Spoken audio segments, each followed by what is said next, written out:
Hi, this is Brenda Hines. Welcome to this Ninja Skills module in which we are going to uncover the power of a magic two-letter word, if. This word helps us understand either a buyer or seller's motivation and commitment. Let's hear how some of our ninjas do it. If we could wave a magic wand and ask you, what does the perfect home look like to you? If we found that perfect home, what would you do? On a scale of 1 to 10, where are you at in the buying process? I love it when they say, what do you mean? And I'm like, well, if 1 is, if you found the perfect house, or 10 is, I'm living with my in-laws, I'm going to be gone in 30 days, whether you find me something or not. And then everything in between. And then they start, you can see the wheels turning in their mind, and they start giving you clues as to the seriousness of it.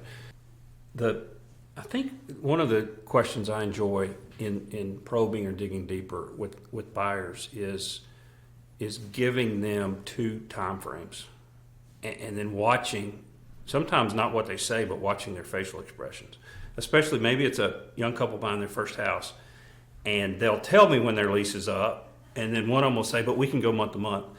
And then I'll ask something like, okay, it's the 1st of February, and you guys said your lease is up at the end of April.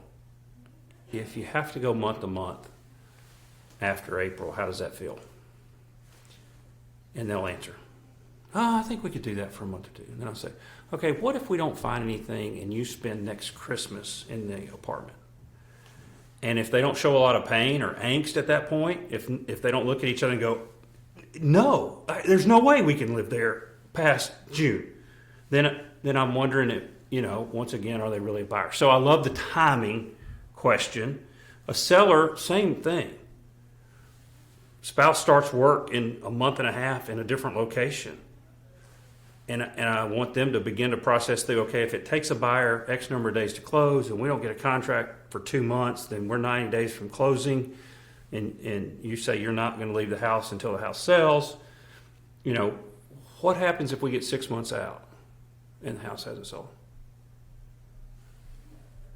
Versus, okay, you said you can't move in 30 days, but what if somebody wants it in 30 days? Which one of those is more painful?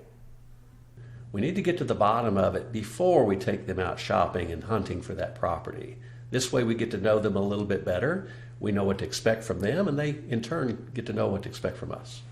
We want to follow up their answers to the Magic Wand questions by showing solutions. If our buyer says that they wouldn't waste time going on a wild goose chase looking at homes they'd never live in, we can reassure them that we have a simple process called the funnel approach that will allow them to eliminate the properties that won't work for them, so we can target the ones that will work for them, keeping a rolling top 3 so that they can be assured of finding the home that's their 8 or 9 out of 10. If we find the house that you said to me was your ideal house, what are you going to do? Obviously, that answer is going to be different for everybody. It can go back to financing. It can go back to their why. It can go back to, we just signed a 6-month lease, and the cost of breaking that lease would be, should it have come out earlier? Maybe, maybe not. But it's very important to know what they're going to do. And a lot of times you get the, I don't know. And so that's where I think as professionals, we need to come in and say, well, have you considered this? Have you thought about this? And a lot of times they're so foggy that until you present those, solutions or options, it never occurred to them as something that could possibly work out or happen that way. Signing on the dotted line, especially for our first-time buyers, is a huge deal. And this is where we want to just reiterate, hey, we're going to walk through this thing with you. If you're ready, that's great. If you're not ready, that's okay too. Let's help you get ready. What is it that's going to take you to get from a 1 to a 10 or a 5 to a 10? Now, there are those people that they're not where we need them to be.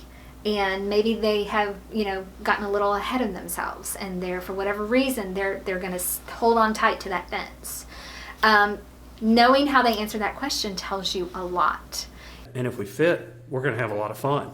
And if we don't fit, then let's figure that out sooner than later so we don't have a lot of what we'll end up being frustrated about where we wasted our time. Well, the difference between seeing a home as a home that you can live in and a home that you can own are kind of different, because living in it's one thing, owning it is an investment. It's where you plan to raise your family.